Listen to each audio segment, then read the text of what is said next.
अपने sir Amit Bhatt sir का मुझे आज कॉलेज के दिनों की सच में याद आ गई। जब सर बोल रहे थे मुझे वही दिन याद आ रहे थे। एक अधिवक्ता के रूप में जो आम जनमानस को लगता है कि क्रिमिनल ये है जो सिविल सोसाइटी में सबसे इम्पोर्टेंट लॉ है, जिसकी हम लोगों को जानकारी होनी चाहिए। और हमें कॉलेज में सर ने ही आईपीसी पढ़ाई है, तो इस क्षेत्र के मेरे परम गुरु, प्रथम गुरु है, तो मैं सर का विशेष रूप से अभिनंदन करना चाहूंगी। और इतना सम्मान आज सर ने मुझे दिया, इसके लिए मैं बहुत ही हर्षित महसूस कर रही हूँ। मैं आप सबका भी अभिनंदन करना चाहूंगी।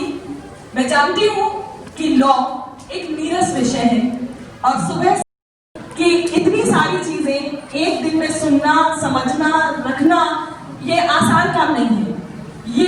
ये जो भी है, ये खाली कुर्सियां, मैं आप सबका धन्यवाद करना चाहूंगी उन लोगों का जो सुबह से लेकर अब तक बैठे हैं। मुझे याद है अपने कॉलेज के दिन जब हम लोगों की हमारी क्लास सुबह 8 बजे से शुरू हो जाती थी और 12:30 बजे तक रहती थी। तो हर एक लेक्चर, शायद सर इस बात से मुझे नहीं पता कि वाकिफ होंगे कि नहीं, आज मौका मिलता है तो एक अपने भाव में शेयर कर लेती हूँ। जब आधा पौन घंटा बीतता था तब तक तो हम लोगों को बड़ा इंटरेस्ट रहता था, उसके बाद हम लोग की नजरें घड़ियों पर पड़ने लगती थी। तो आप जो सुबह से अब तक यहाँ पर बैठे हो, तो मैं समझ सकती हूँ उस वेदना को भी और धन्यवाद देना चाहूंगी कि आप अंत तक बैठे हैं और सुनने के इच्छुक हैं। अभी भी आप लोग के चेहरे जो यहाँ, कानून बेशक एक नीरस विषय है। मैं शुरुआत करती हूँ एक श्लोक से जो बड़ा चिरपरिचित श्लोक है, और कहीं पर भी जब नारी विषय पर बात होती है तो सबसे पहले बोला जाता है यत्र नार्यन्तु पूज्यते पूज्यते तत्र देवता। फिर आज इतने सारे कानून, इतने सारी विचार गोष्ठी, इतने सजा, इतने आर्टिकल, इन सब की जरूरत ही क्यों पड़ी? हम लोग तो उस सभ्यता, उस संस्कृति के वासी है ना जहां हम कहते हैं यत्र नार्यन्तु। किंतु ये श्लोक केवल किताबों का श्लोक बन के वास्तविक स्थिति से सर ने अभी बहुत रूबरू कराया। सर ने मिताक्षरा न्यायभाग के समय से लेकर के वर्तमान स्थितियों का आपके सामने परिचय दिया। वास्तव में नारी की स्थिति समय के साथ में इतनी खराब हो गई कि उसे पशु की समता दी जाने लगी। मैं यहाँ कहना नहीं चाहती, लेकिन हम सबने सुना है एक श्लोक जिसपे कई बार हम लोगों के दिमाग में प्रश्न चिन्ह लगता है, किंतु हम चुप कर बैठ जाते हैं। भूल, गवार, नारी, ये सब ताड़न के अधिकारी। बड़ा दिल में चोट पहुंचती है, लेकिन ये सच है, हमारी स्थिति क्या से क्या हो गई। हम वो देवी का रूप अपने अंदर खुद ही ढूंढते रह गए और हमारी तुलना पशु से की जाने लगी। बड़ी सोचनीय है। सालों से सर ने बिल्कुल सही बात करी। मुगल वंश आया, 200 वर्षों की गुलामी तो हम लोगों ने अंग्रेजों की झेल ली, उसके पहले 200 वर्षों की मुगलों की झेल ली, और वो कल्पना, वो चर्चाएं हम रामराज के समय से करते आ रहे हैं। तो कब थी नारी की पूजा? पर स्थितियां परिवर्तित हो रही। समाज को समझ में आ रहा है कि समाज की गाड़ी 2 पहियों से चलती है। अगर हम अपनी आधी जनसंख्या को घर में बैठा देंगे बिना किसी अधिकार, पशु से तुलना करके, तो हमारा विकास 50% ही होगा। ये धीरे धीरे जैसे जैसे समय बढ़ा, कई सारी विषयों पे सर ने चर्चा करी। सर ने राजा राम मोहन राय के समय की चर्चा करी, बहुत सारे समाज सेवकों की चर्चा करी। तो इन सब की आवश्यकता इसीलिए पड़ी क्योंकि हम अपने 50% विकास को पीछे ढकेलते जा रहे थे और 50% हिस्सा आगे और आगे बढ़ता जा रहा था, जिससे हम जो परिकल्पना करते हैं सिविल सोसाइटी की, एक आदर्श सोसाइटी की, या एक ऐसे ढांचे की जहां हम स्वतंत्रता से, सुख के साथ, स्वतंत्रता पूर्वक रह सकें, वो कल्पना केवल कल्पना रह जाती। बहुत सारे लोगों ने सोचा, और आज हम यहाँ बैठे हैं और ज्यादातर श्रोता, इस समय तो मेरे सामने जितनी श्रोता हैं वो सब महिलाएं हैं। हम ही लोगों को सच में सोचने की जरूरत है। मैं नहीं मानती कि कोई और हमें आके अधिकार दे करके जाएगा। सबसे पहले हमें अपने अधिकार समझने होंगे, सबसे पहले हमें यह महसूस करना पड़ेगा कि हम बराबर से इकाई हैं। बात बराबरी की नहीं है। ईश्वर ने जो बना के भेजा है, ईश्वर ने पुरुष को पुरुष और स्त्री को स्त्री बना करके भेजा है। न स्त्री पुरुष हो सकती है और न ही पुरुष स्त्री हो सकता है। बात है अपनी अस्मिता की। प्रश्न है अपने आइडेंटिटी का, अपने अधिकारों का, अपनी स्वतंत्रता का और अपने पेरिफेस का।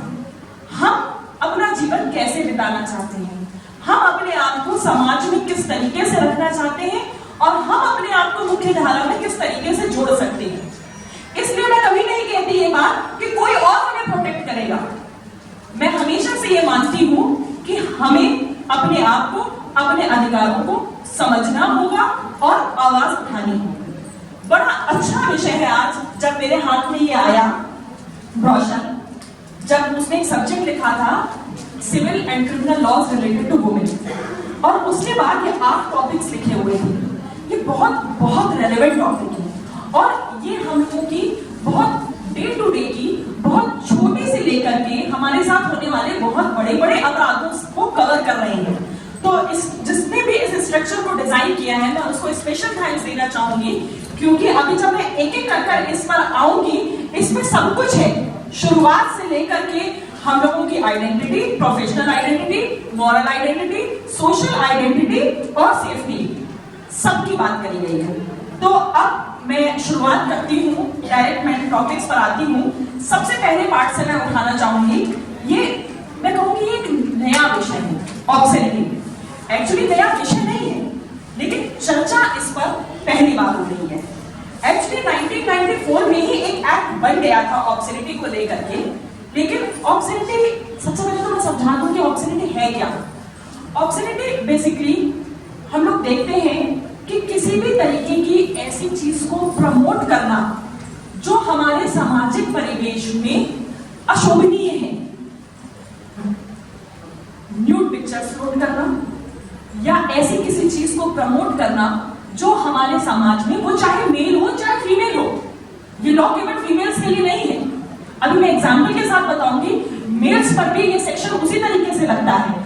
ये सेक्शन हमारे समाज से रिलेटेड है। जो भी विषय वस्तु, जो पिक्चर, जो आर्टिकल, जो एक्ट हमारे समाज को दूषित करता है, वो ऑब्सेनिटी की परिभाषा के अंदर आता है।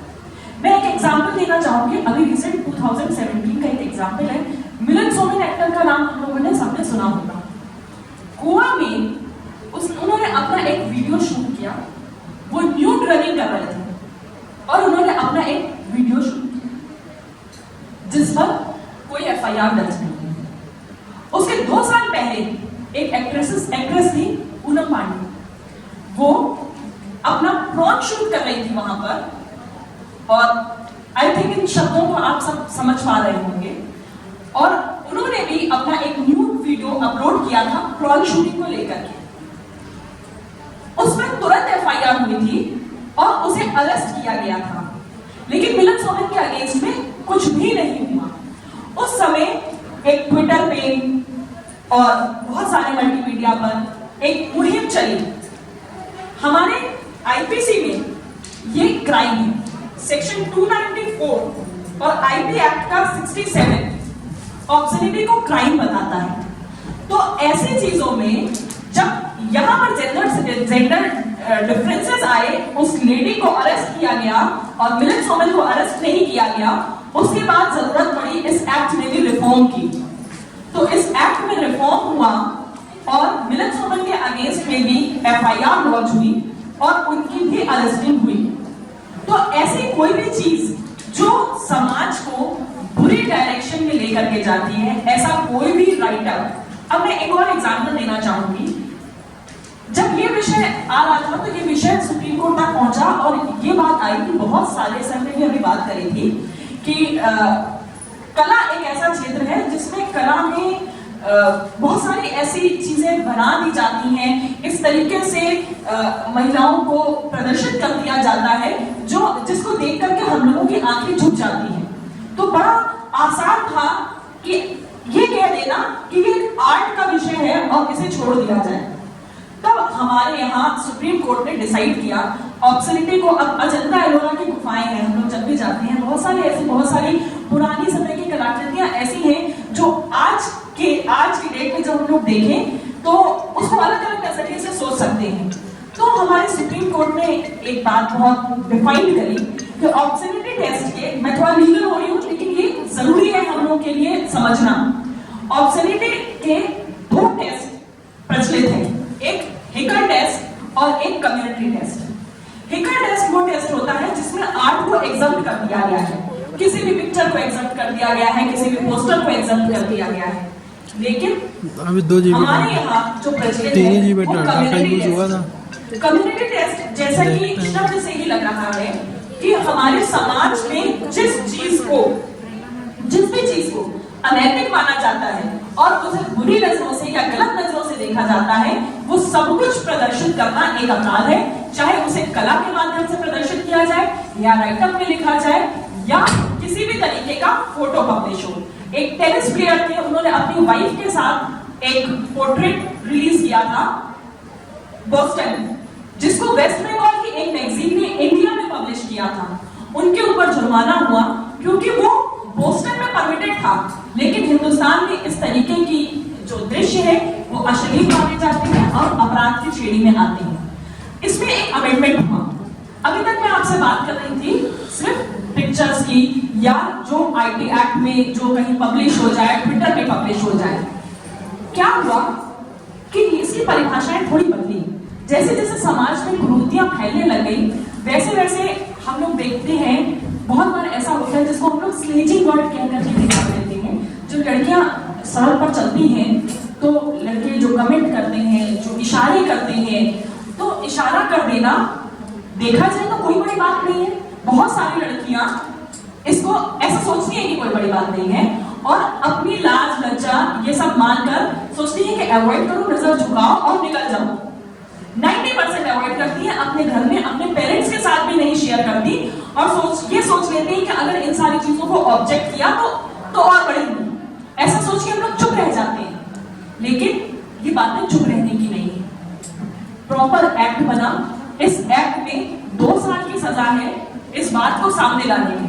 और एक और बहुत इंपॉर्टेंट बात, जिस तरीके से हम लोग ये सोचते हैं कि हम ये बात कह देंगे तो हमें साबित, एक मन में दिमाग में अपने आप में चलता है कि हम कह देंगे तो हमें साबित भी करना पड़ेगा, साबित करने के लिए हमें 4 गवाह चाहेंगे, तो ये बात और ज्यादा फैलेगी। लेकिन 2007 में एक जजमेंट आया सुप्रीम कोर्ट का, ललिता कुमारी जजमेंट, उसमें बहुत ही पैरावाइज डिफाइन किया, गाइडलाइन दी। एक लड़की का कह देना ही काफी होता है, उसका अपना शपथ पत्र ही, सभी अब इस बात को डिस्कस कर रहे थे, लड़की के अपने बयान ही काफी होते हैं प्राथमिक जांच के लिए। उसमें किसी तरीके के और इन्वेस्टिगेशन की या दूसरों की गवाहियों की जरूरत नहीं होती है।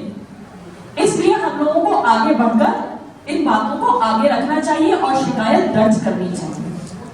तो अभी मैं बात कर रही थी ऑब्सोनिटी की, इससे रिलेटेड एक लॉ भी बना, ऑब्सोनिटी लॉ, और इंडियन पैनल कोड के सेक्शन 294 और आईपी एक्ट के 67 में इसको स्ट्रिक्टली प्रोहिबिट किया गया और ये सजा की पेरिफेरी में आया, जिसमें 1 साल से लेकर 2 साल तक की सजा है।